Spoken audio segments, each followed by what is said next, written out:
Great, thank you. I'm Tremel Hudson, and I really like to take things apart. So in this talk, I'm going to be talking about Thunderstrike, which is a EFI firmware rootkit for Apple MacBooks. And the talk is going to have a few parts. The first half is going to be about the journey of reverse engineering the EFI boot ROM in the MacBook. The second half is going to be about developing the Thunderstrike vulnerability. And then the third half is going to be about mitigation strategies. What can we do to prevent it that hopefully are better than epoxying the ports shut? So reverse engineering is a hobby of mine. One of my more famous projects is the Magic Lantern firmware for the Canon cameras. It's a GPL runtime that lets you write your own software. I also... Thank you.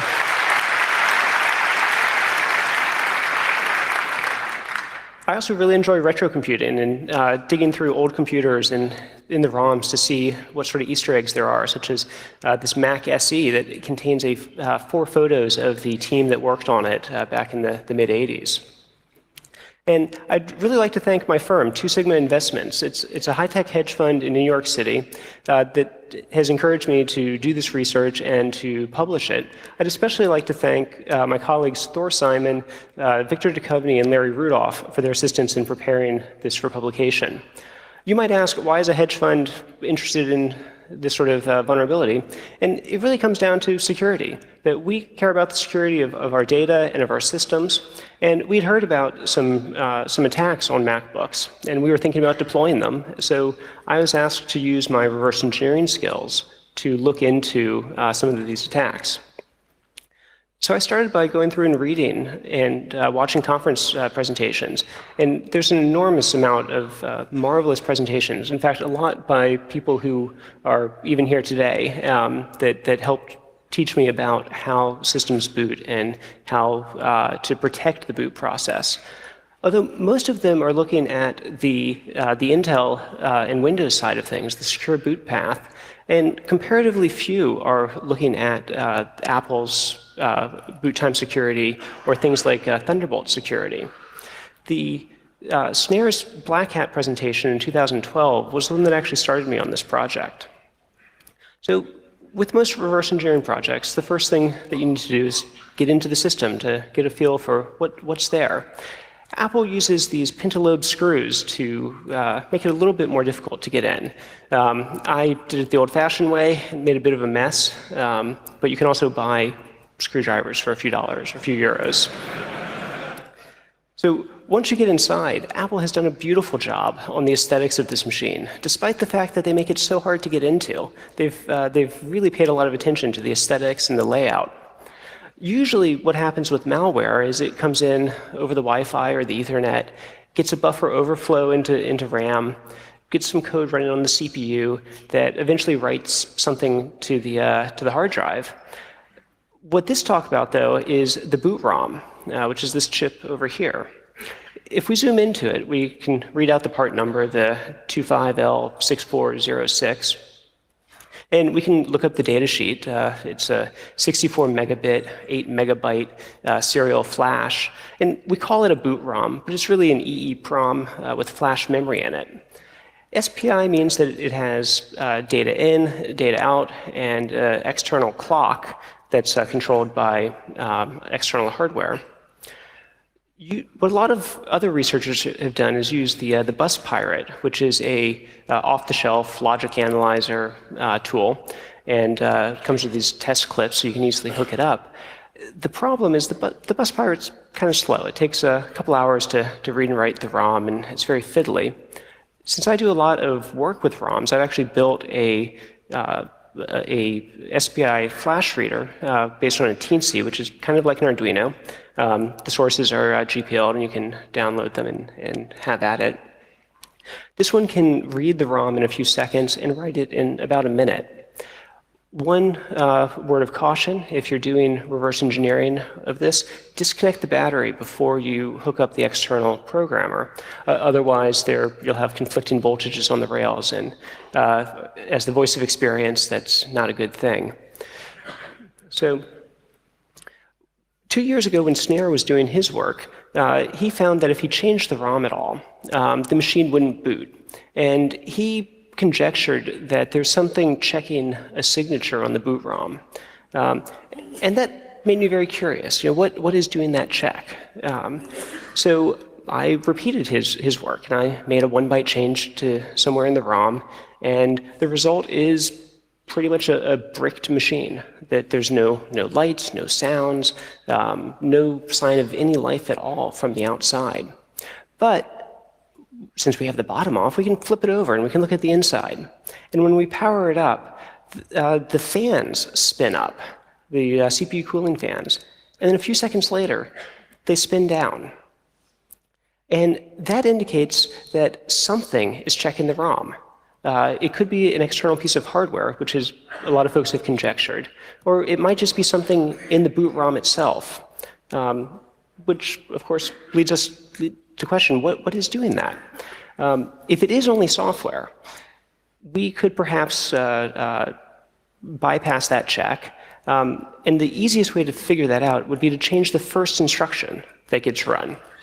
And to find out what that is, we go back to the late 70s, early 80s, for the 8080, because when your modern x86 64 starts up, it boots in real mode and reads the first instruction from what at the time was the top of physical memory at 1 megabyte, and then does a jump somewhere elsewhere in memory to finish the initialization. Using the bus pirate or the flash ROM tool or MySPI flash reader, we can disassemble that part of the ROM, and we find that indeed it starts with a cache invalidate. That's actually new, but then it does a jump lower in memory to finish the initialization. What if we change the address that jumps to? So rather than jumping off to there, it just creates an infinite loop, and it will just spin there. When we flash, using the in-system programmer, when we flash this into the ROM, there are two possibilities that could happen. The fans might spin up and then spin down again, which would mean that there is something outside that's actually checking that ROM. Or the fans might just keep spinning continuously, which would indicate that that is only a software check. I'm up here today, so there's probably not too much of a surprise as to what happens. But yes, the fans stay on. So this gives us one bit of output before the rest of the system has started, that we now know a way to signal what's going on. And this infinite loop is a very common reverse engineering technique. You can drop it somewhere in the code, and if the system hangs, that means that your code is running. But this also means that there is no external hardware. Apple used to have a TPM on their motherboards, but they actually removed it because they weren't using it at the time. So as a quick recap, we can now reprogram the ROM with the in-system programming hardware, and we know that there's no external hardware that's actually checking the ROM validity. But something is checking the validity, and we need to find that piece of code. So to figure out how the ROM is organized, we can go to Intel's EFI specification for their firmware volume. And it has this field labeled signature, which sounds perhaps likely, except it's literally just the 4 characters _FVH. There's this checksum, but it only covers the header. And the other interesting thing in this section is the 0 vector, which isn't really defined what it's used for. So we'll come back to that. If we do a hex dump, and there will be some hex dumps in this presentation, if we do a hex dump of the top segment of the ROM, basically the last 64 kilobytes, we can spot that _FVH signature pretty easily. And there's the 16-bit checksum here covering these hex 48 bytes of header. And the 0 vector, we can see, is not 0. It contains something. Those first 8 bytes were always the same in every firmware volume in the ROM. But these last 8 bytes varied between each of the firmware volumes. So that's interesting. To try to figure out where things are in the ROM, we can use a tool like strings. And what's interesting is this ROM image actually doesn't have very many strings, but we can find things like that FVH signature, and then a few bytes later, this really tantalizing string that says ROM integrity. So let's fire up our interactive disassembler. I'm using Hopper in this case on that section of the ROM. And apologize, it's a little small. The slides will be available if you actually want to dig through it later. We can see that it does a comparison of that signature, the FVH. And then there's this chunk of code here that computes some stuff with the length, and then it does something with the offset 8 into the 0 vector at the start of that firmware volume. One thing Hopper can do is give us pseudocode that we can then massage into something that looks kind of like C. And what we can see is that it's calling a function on the data part of the firmware volume, storing the result in that address, and then it compares it to that part of the 0 vector. So this function is clearly involved in somehow in checking on that validity. Using Hopper, we can interactively step into that function, and we find that it does a bunch of stuff in a loop, reading over the bytes of data, but it also accesses this table 32 bits at a time. As Rudolph suggested 2 days ago, when you run into these random hex values, toss them into a search engine, and you never know what you're going to find. In this case, there's that constant, and there's the next 5 constants. So now, a lot of our reverse engineering is done. We now can probably guess this function is CRC32. And in fact, we can now make a 1-byte change to the firmware, manually compute that CRC32, reflash it with the in-system programmer, and it now works. So we have a new bullet point that there's only a boot time CRC32 check of the ROM. This is not a cryptographic check. This is only to ensure that the ROM has not accidentally been corrupted or that somehow it has been misprogrammed. So simply by regenerating that CRC, you can change the ROM. You might ask, why isn't there a cryptographic check? Other researchers have looked into this and come to the conclusion that the flash ROMs are only checked when they're being updated. And once it's written, it's never checked again. One possible reason for that is for speed, to have a faster boot time. But doing the CRC requires reading through the whole ROM anyway, so it's not like you're going to save that much time.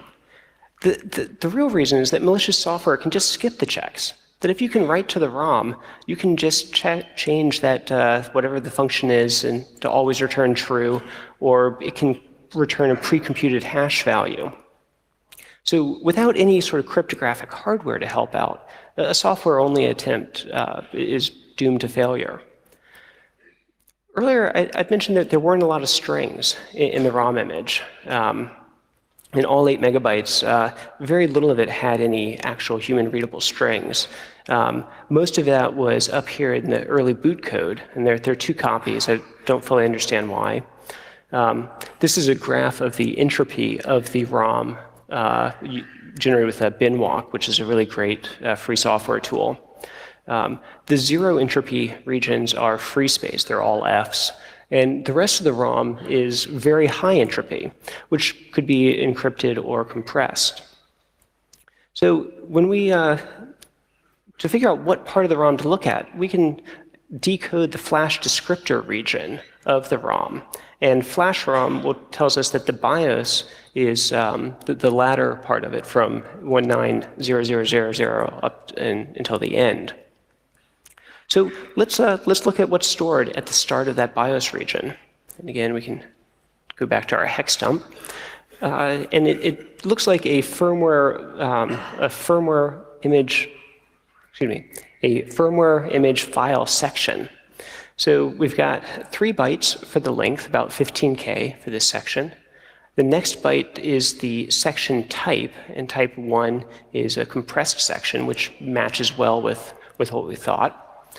So we then turn to the compression section documentation. And we see the next 4 bytes are going to be the uncompressed length, about 36K, so they've got a little better than 2 to 1. The next byte then is the compression type, and they've got type 2, which is not defined in the specification. So that's a bit of a problem. What I did notice, though, is that these next 4 bytes in all of the firmware sections were the same. What do we do when we see something like that? Toss it into the search engine, and we get a perfect hit for LZMA at compression level -7. So to verify this, we can use a tool like DD to extract the compressed bytes, skipping that 9-byte section header, filtering it through LZCat, which will decompress it if it's a valid LZMA format, and no complaints from LZCat. That's great. The file sizes match up with what we saw in the header, and there are now human-readable strings. These are just absolute golden if you're doing reverse engineering, especially printf strings, those %0d and %0s and whatnot. Those are what tell you how things are happening inside the code. So once you have that sort of thing, it's very, very easy to start figuring out what else is going on. So we now know how the firmware volumes are compressed. It's type 2. We can flash new code with the in-system programmer after recompression. I'm not the first person to figure this out. I'm quite certainly not the first person, but I've never seen anyone else write it down. So I wanted to make sure that this is now out there where other people can start working with these firmware volumes.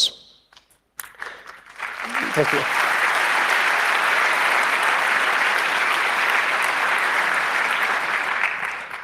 So why can't we write to the boot ROM flash from software? Why do we still have to use this hardware programmer? And it turns out that the flash is not directly connected to the CPU.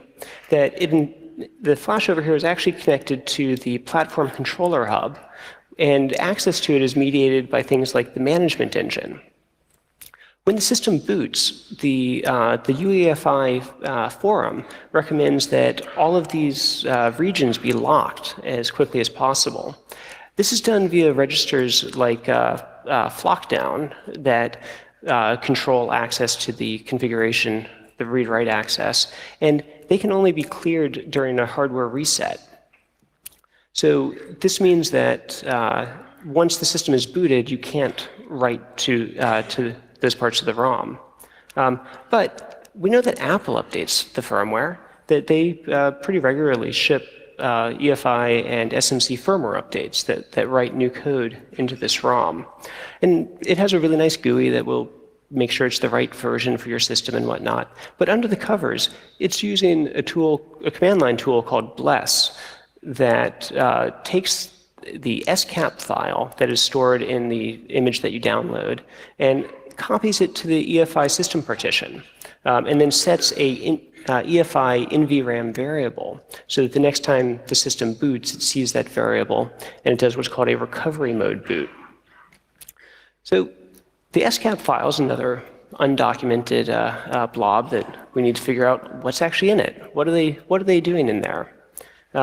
So hex dumps I spend too much of my life staring at hex dumps, and it's kind of a good way to get accustomed to what's going on in the machine. We can easily spot the file volume signature there, but it's not at the start of the file. It's actually offset by about 50 bytes, and we see that there's a 50-byte value amongst all those zeros. Based on the firmware volume specification, we know that that's the size of the volume, and we see there's a similar value elsewhere in the header, which actually matches the size of the total file. One thing that you encounter a lot if you do EFI firmware reverse engineering is that there are these 16-byte GUIDs, which they can be frustrating, but they're also marvelous search engine targets. So when we toss that into whatever search engine, we get a perfect hit on yet another EFI specification document. And as expected, here's the header size, here's the image size, and the rest of the fields are all 0. But one thing that that we noticed there is that there's an extra 220 hex bytes at the end of the file. So let's look at that. Again, hex dumping it. And it's all high entropy. There's nothing human readable. It's just random values. Well, on the off chance that this might be another GUID, what do? We search for it. We get one hit, and it's a mailing list post from just a couple months ago. I wish I had actually found this much, much longer ago.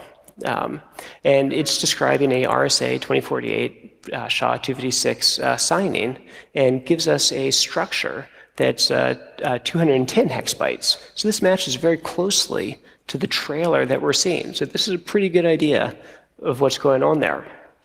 So my next step would be let's try to check that. And this is a Perl program. I realize Perl may be worse than assembly for some people, but it's handy.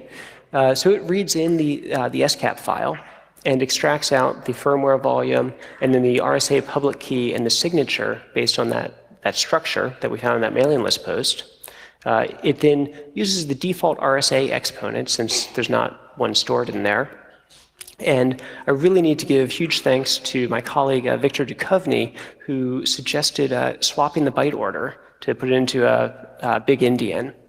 And once we've done that, we build the RSA key, we verify the signature, and it's OK. So we now know how Apple is signing their firmware updates, which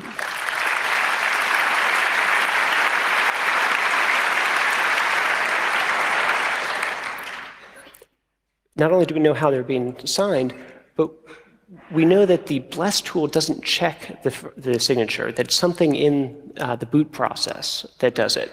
And as a word of warning, if you bless an invalid file, bless will happily copy it to the partition, set the variable, and you will brick your machine. You will have to do a full in-system programming reflash of the ROM to clear that.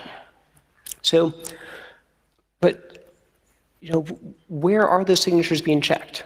We know somewhere in that update process, but it could be hardware again. The management engine or the SMC perhaps could be helping out, or it might just be software. So if we do a binary grep for those GUIDs that we just found, we find one file in the uncompressed ROM that matches, and it actually matches all three of them. So if we look at the bit of code that works with them, we find that it does the GUID compares, as we'd expect. It checks the file size along with that hex 220 byte trailer. And it also then references this GUID, which is the DXE services table, which becomes very interesting. If we step a little bit further in the code to what refers to the DXE table, we find that it passes the firmware volume, the contents of the firmware volume, through a function pointer at offset hex 98 in the DXE services table. To find out where that is, we go back to the specification, and they don't give us offsets, but we can count 8 bytes at a time because we're in long mode here, and we find that that's calling process firmware volume. That takes the RAM copy of the firmware volume and essentially mounts it and makes it available to other functions in the firmware. If that succeeds, it then calls another function at offset hex 80. And this is dispatch, which will execute any code that was in the firmware volume that was just mounted. So assembly is a little messy. Let's translate that to some pseudocode. We see it does the GUID check. It does the RSA check on the SHA-256. It then calls process firmware volume and dispatch, that then jumps into the flasher that's in the SCAP file. So we can now, because of what we've learned already, we know how to make modifications to the ROM to find out, to try things out. So one question that I had is this RSA check the only place that it's done? Or is something in the management engine or some other hardware also doing it? So I can just comment it out. I can just put jumps around that so it doesn't get executed. And then I can generate a bogus SCAP file. Here's the trailer on it with the usual GUIDs and whatnot. But that is pretty clearly not a valid RSA signature in the file. So if I bless this SCAP and the machine bricks, that means that some piece of hardware is also checking it. But if the system accepts this SCAP file and updates the firmware with its contents, then that means that it's just software. Once again, I'm up here giving this presentation, so you can probably guess what happens. The firmware gets updated, which, again, is pretty fascinating. This means that the firmware signatures are only being verified by software. There is no hardware involved. So next question is, could we do this sort of change without internal access to the system? Right now, to make these changes, we have to open the machine and click to the ROM. And based on the work that Snare did with the Thunderbolt port, I thought we might be able to. So Thunderbolt brings the internal PCIe bus to the outside world. And when the system starts up, it enumerates all the devices on the bus, and it asks if they have any option ROMs that should be executed. Option ROMs are a legacy feature that literally goes back to the very first IBM PC with that Intel 8080. The BIOS was typically a mask or a UV ROM, and there were these 6 sockets where you could put in optional ROMs that would have things like BASIC and device drivers for other things. And the ISA expansion bus cards could also carry their own ROMs that would then become available for the BIOS. So we're talking about a legacy feature going back 35 years here. Using it as an attack vector is not a particularly new idea. John Heisman at Black Hat in 2007 showed how to put an attack vector onto an expansion card. And Snare's work on was pretty damn awesome. He built a gigabit Ethernet Thunderbolt adapter that could backdoor the OS X kernel. And that was done in 2012. That flaw is actually still in MacBooks. So if you put one of these Thunderbolt adapters with the option ROM exploit on it and boot the system, this is one that I built that will capture your file vault password. I have since changed it to a password 1, which is much more secure.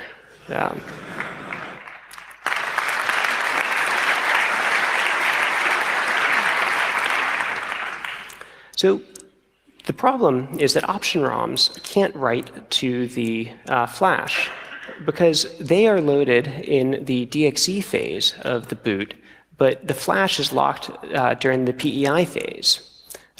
However, except during boot ROM firmware updates, in which case the flash is not locked. And we saw that the flasher code was running in 64-bit mode, which means the firmware update program is also running in the DXE phase, along with the option ROMs, which leads me to question, are option ROMs also loaded during those firmware updates? And the way that I wanted to figure that out, I could go through and do a bunch of reverse engineering and walking through code and stuff, but that's too much work. So I go back to the infinite loop trick, and I built an option ROM that just does an infinite loop. The EFI firmware is single-threaded, so this will basically lock up the machine. So now if I connect the Thunderbolt device with that infinite loop option ROM and power on the machine after blessing an SCAP file, if it goes into the firmware update, that means that the option ROMs are not loaded during a recovery mode boot. But if the fans just spin and the machine appears to be bricked, then that means that the option ROMs are being loaded and executed. So, you guys know what the answer is. Yes, option ROMs are loaded during the recovery mode boot.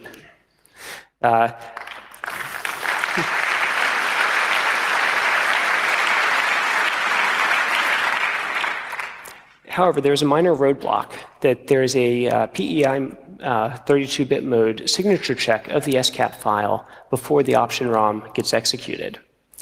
So is there a way that we could bypass that check? If we go back to that pseudocode for the flasher verification, remember that process firmware volume is being called via a function pointer that's in RAM, not in ROM. So the option ROM could replace that function pointer in a process called hooking. So we can modify the option ROM to now to hook the process firmware volume function pointer and replace it with its own. And it also then stores the old one so that it can reuse it later. If you have a sufficiently large option ROM, you just put your whole firmware exploit in there, and it's game over. However, the one that we're using, the gigabit Ethernet adapter, only has about 32K of space available. So we can't put a full 8 meg ROM image in there.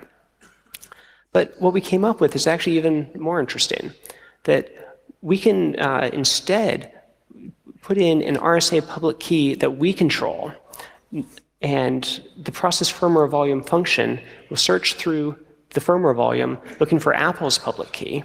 If it finds it, it mem copies it, our public key over it, then fixes up the CRC32, since we now know how to do that, and then it calls the old process firmware volume on this now modified image. And when we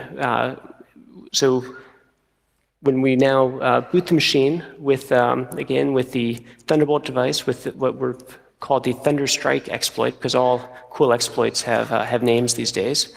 So when we boot up the machine, here's the exploit code running in the recovery mode boot, and we're not worried about stealthiness in this proof of concept. And now here is Apple's own firmware update routine flashing our option ROM with, our RSA key into the boot ROM on the motherboard. And once that's done, we now own the system, and we can flash whatever we want using Apple's own update tools.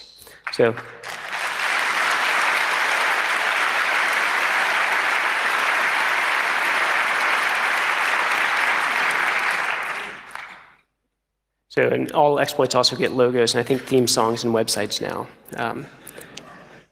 So we now know how to circumvent flash security with the option ROMs, and because we've replaced the key, this bootkit can't be removed through software alone, because we control the key that the firmware is going to use. There's no official channel that can remove it.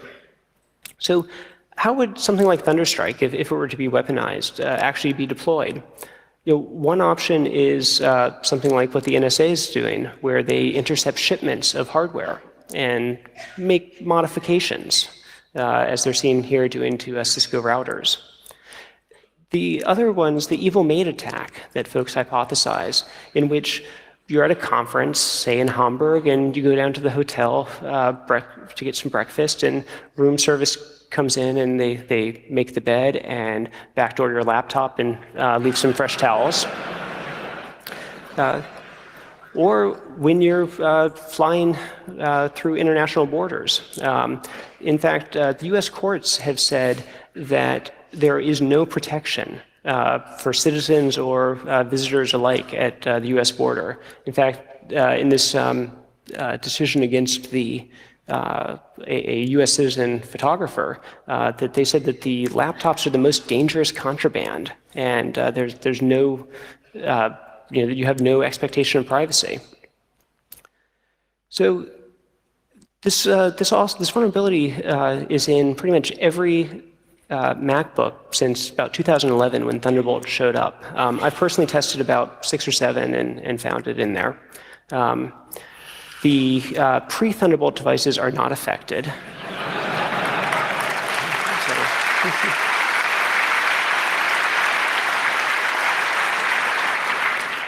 These also have mask ROMs, so writing to that would be a more challenge anyway. You guys might also have heard of another exploit called Stuxnet that spread via shared USB media and was able to get all the way into the air-gapped SCADA systems of Iran's nuclear refinement system. It turns out that option ROMs on external Thunderbolt devices can be written from that early boot code.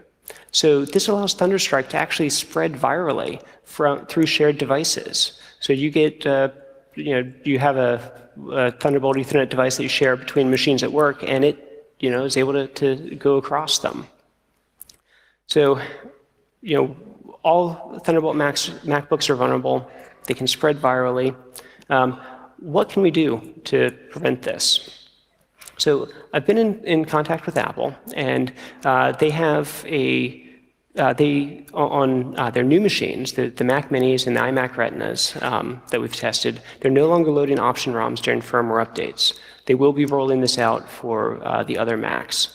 However, they're still loading option ROMs on normal boots. Snare's attack from 2012 still works. You can still get backdoored via the OS X kernel.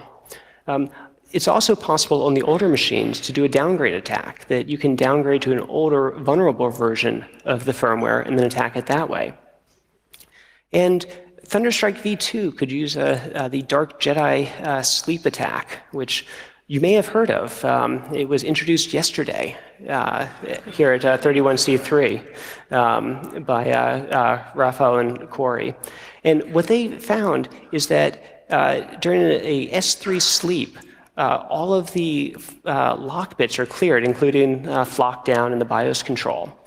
The Thunderbolt option ROM is in a prime position to be able to do this sort of attack. It doesn't need to do any privilege execution. It's already running in ring 0. So there was not enough Club Mate for me to actually implement this last night, but look for it in a upcoming paper, perhaps. So Apple could add TPM hardware back to their Macs. It wouldn't prevent the Dark Jedi attack, but it would at least let you detect it on the next boot. They could also implement driver signing. Future EFI protocols have it as almost mandatory, but the version they have has this rather ill-defined architecture-specific security protocol. And they do implement that, but this is the entirety of the implementation. And it turns out that actually proto can never be null, so it just unconditionally approves every option ROM that it encounters, which does not provide any security at all.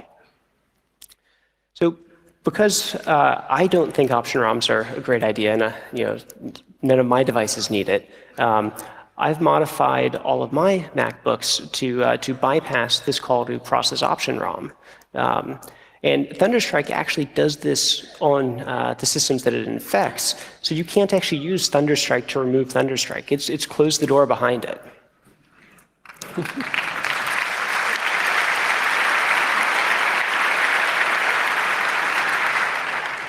However, closing down the option ROMs might not even be enough. How many of you plugged into the projector up here? How many of you actually verified what the connector was? That at Black Hat earlier this year, the Alloy Viper was deployed. It's a decoy VGA adapter. It's kind of hard to see there. But it daisy chains to a real VGA adapter, going through a slot screamer, which is doing active DMA attacks against the PCIe bus of the running system. And it can backdoor OS X. With a little bit more work, it could actually launch a Thunderstrike attack as well. So I believe that we need a way to disable PCIe functions on Thunderbolt entirely. That if you just want to use it for your display, you shouldn't have to expose your system to this sort of attack. I've done a little bit of work trying to do this. This would be a lot easier for Apple to implement as a configuration option. Just like they do right now, that if you set a firmware password, the machine won't boot from external media because that's a security risk. If you have a firmware password, it shouldn't load option ROMs. You should be able to turn off these things. You could also go a little more extreme. Last year at 30C3, Peter Stooges suggested hardwiring write protect pins and desoldering programmable controllers. And he went through a bunch of work on how to harden a ThinkPad against external attacks. And if you do go that far, you also should consider using some sort of tamper-evident coverings over the screws to figure out if anyone has opened your machine. This is as suggested by Eric Michaud last year, also at 30C3. So, to sum up, how bad could an actual weaponized version of Thunderstrike be? There's nothing looking for firmware rootkits on OS X right now. It's in control of the system from the very first instruction. It can backdoor the kernel, it can log keystrokes, it can exfiltrate data. It can't be removed by software since it controls the RSA keys. It also controls the update routines. You can reinstall OS X and it will still be there. You can swap out your SSD, it will still be there. You can swap out your laptop and your Thunderbolt device might reinfect your new one. So it's very persistent. It can also hide in things like SMM, virtualization, or maybe even the management engine, although that's another area of interesting research. It can spread virally via shared devices, and it affects all current models of Intel MacBooks with Thunderbolt. So that's a pretty bad combination of things if somebody were to actually take this and turn it into more than a proof of concept. But what would really make it worse is I think this is actually remotely installable. Combining the Deep Jedi Coma attack with option ROMs embedded in the system, I think this could actually be launched with just merely a root exploit onto the system. So, on that cheery note, I'll take some questions, and also we'll be having a workshop for folks who want to do a little more deep dive into the firmware images in Hall C in a little while after the talk.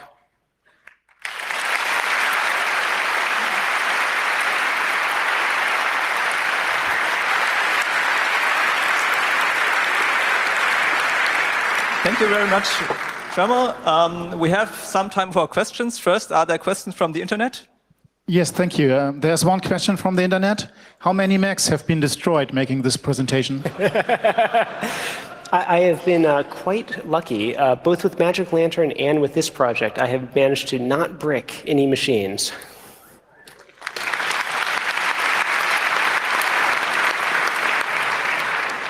Okay, you can also line up behind the microphones if you have questions. There was a second question from the internet? No? Then microphone number 1, please. Thank you. It was a very, very cool presentation.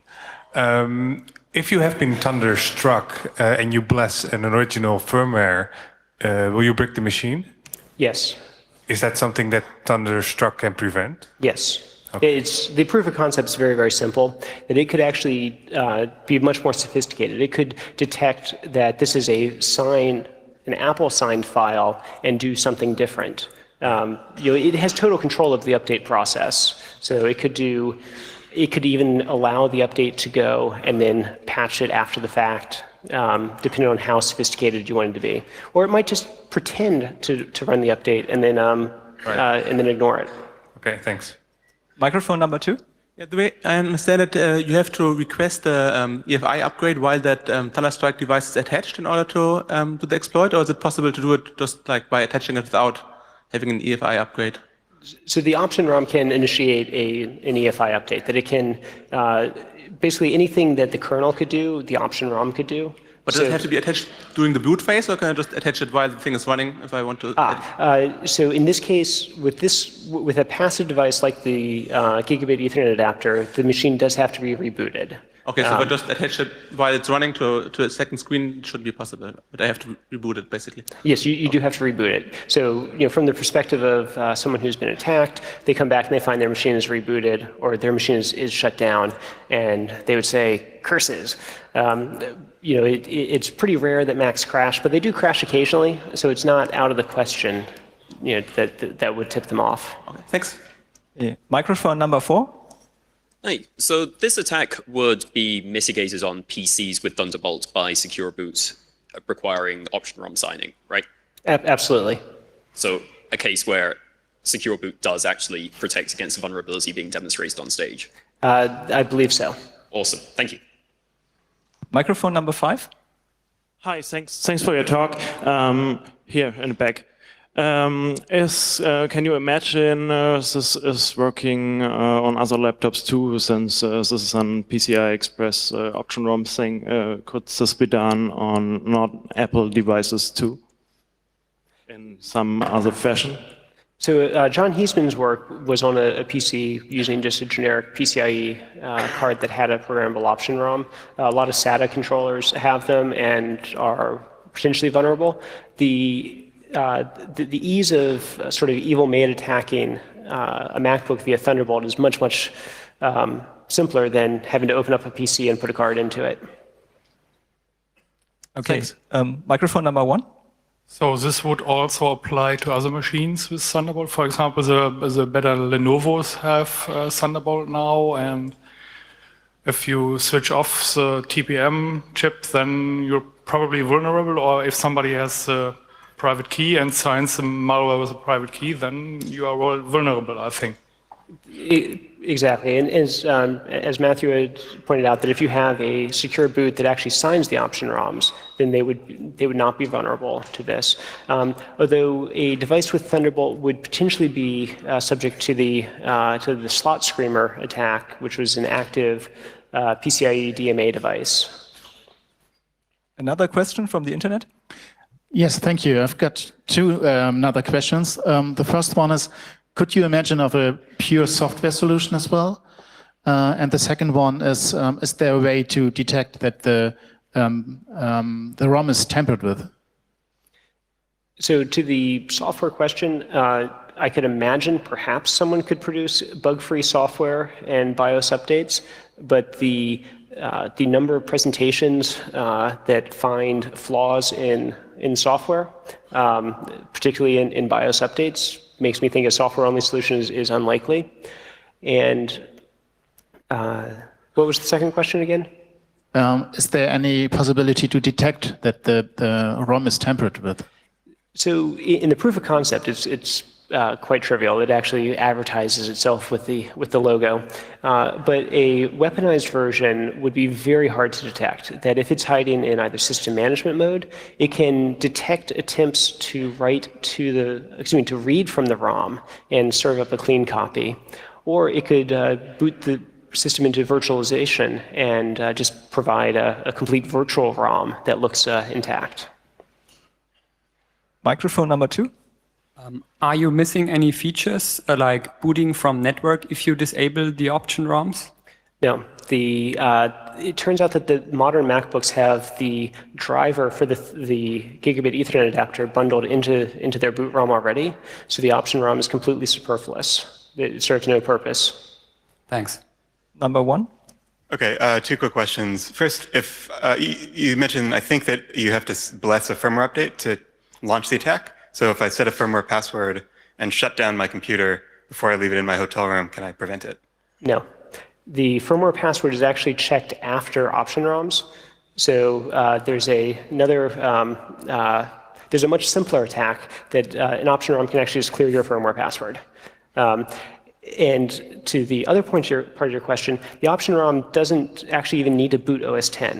It can just set the NVRAM variable and initiate a recovery mode reboot from the option ROM, because it's in ring 0. It can do pretty much anything. Microphone number 3.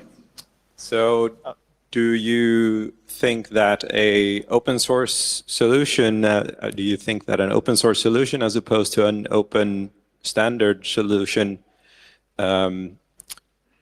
would be able to avoid this problem, or have you investigated, in particular, coreboot, if coreboot is vulnerable to this problem? I believe coreboot is not vulnerable to either Thunderstrike or to the Jedi Coma attacks.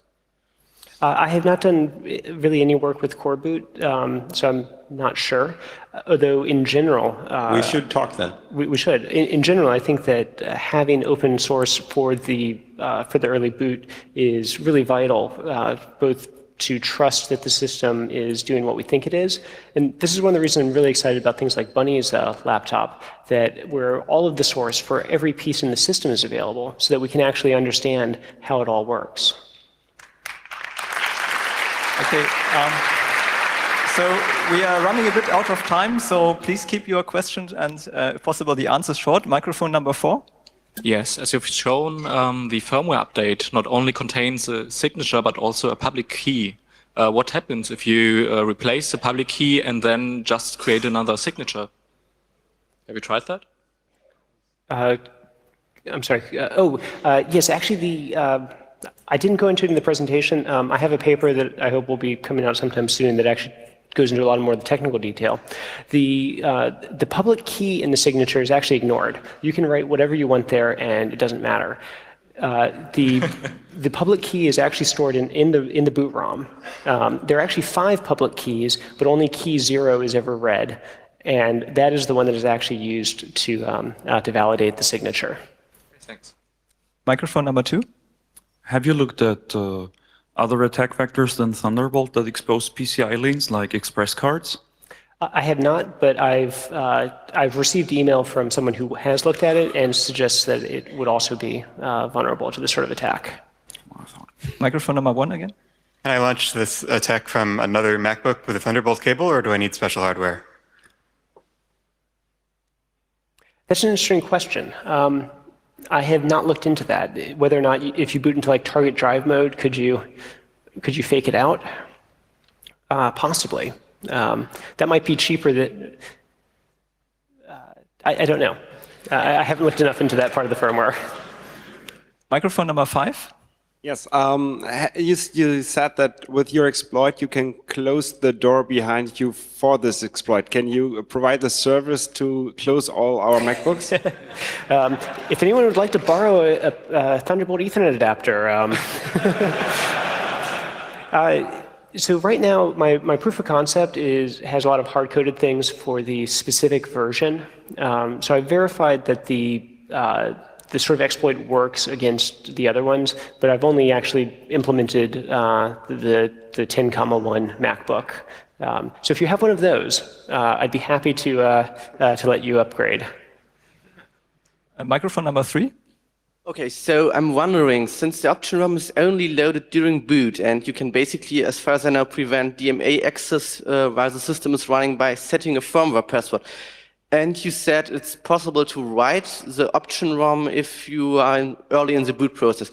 Is there any way, once you've booted, to check if your Thunderbolt adapter has been infected? Potentially. So from a clean system, you could read out the option ROM and find out if it contains an exploit in it. But once from an infected system, if it were being sufficiently stealthy, it could mask that attempt to read. And you had a second question that I thought was quite good. That regarding DMA. There's a lot of interesting work being done with Thunderbolt and DMA attacks, especially looking into how well does VTD and the IO MMU actually protect you. And it's not clear that it provides as much protection as we would like.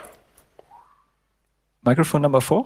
Okay, forgive me if this is a stupid question, but other than open sourcing the boot process entirely, which is a no-brainer, could vendors protect against this kind of attack by using something like timing-based attestation of the boot firmware? So knowing the timing signature that the legitimate firmware has and measuring that in the operating system or some another kind of electronic device that measures that then if an attacker uploads their own malicious firmware, they at least have to emulate the timing side channel of the legitimate firmware?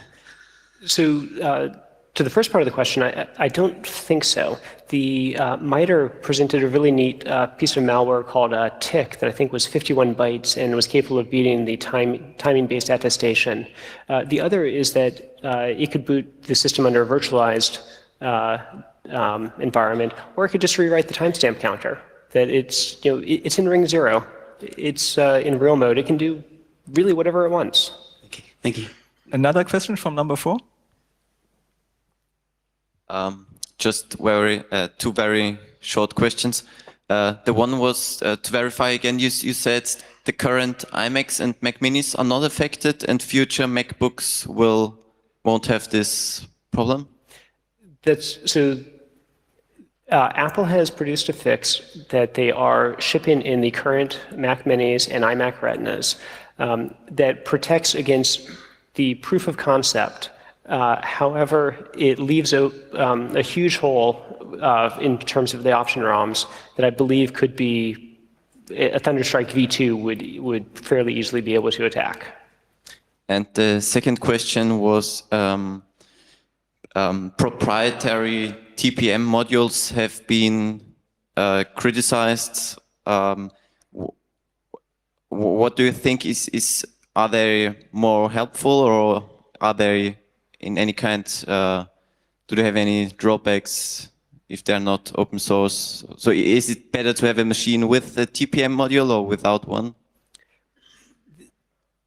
So perhaps TPM is not exactly the right word, but some systems have sort of coprocessors or sometimes even hardware devices that will leave the main CPU and reset until they do cryptographic verification of the boot ROM. So that's the sort of technology that I think is really necessary to detect these sort of attacks. There's a huge number of papers about defeating TPMs and secure boot via other techniques. So I'm not sure how well a proprietary TPM versus some more open source one would really be able to do.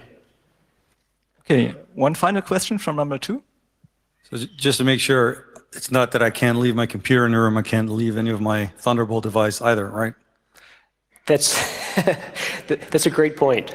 Yes, you should keep your Thunderbolt devices with you along with the computer. And having said that, would it theoretically be possible, if you do achieve code execution from the Thunderbolt device, to actually perform tests through that code? Could I create a Thunderbolt device that actually uses an option ROM to check my own EFI? You could, unless you're running, unless you've already been hit, in which case the option ROM won't be loaded. At all? So all of my machines are protected in this way, that they will not load option ROMs, which is also, the sort of thing that that'd be great if there's a configuration option, just to be able to say, don't do this versus. But then you'd know. If it doesn't execute, then you'd know. Oh, if it had some way to let you know that it had executed? I suppose it depends how targeted of an attack you're expecting. Okay, so please give again a round of applause to Tremel.